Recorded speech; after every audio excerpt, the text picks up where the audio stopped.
Welcome back to the Word Expanded, the Gospels.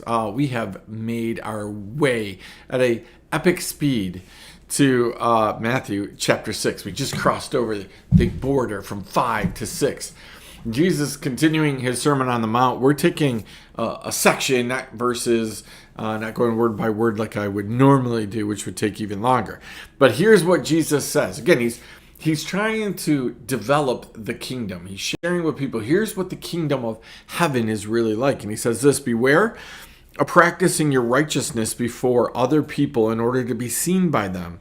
For then you will have no reward from your Father who is in heaven.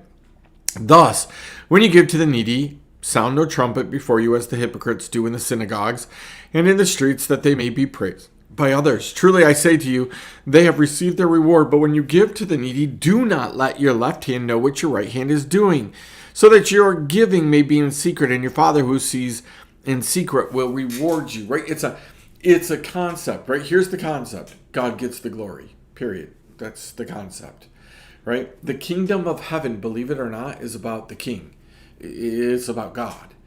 Right? It's been that way. All you have to do is go through all of history, and anytime there's a king, it's about the king.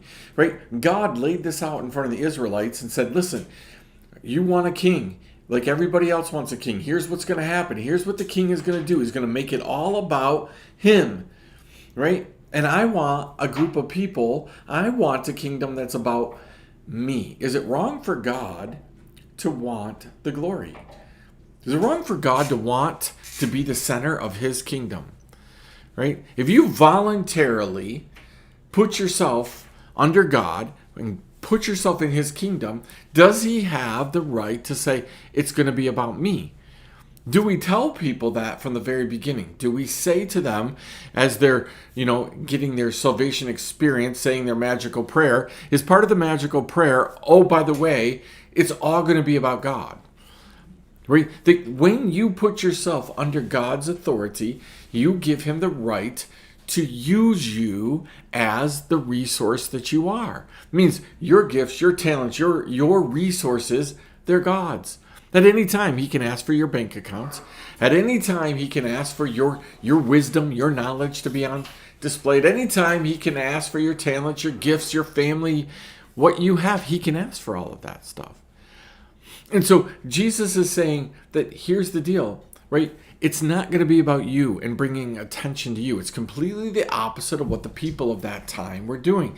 The Pharisees, Sadducees would walk down the road giving away alms, right? Giving away money, and they would be blowing trumpets and making sure everybody knew what they were doing.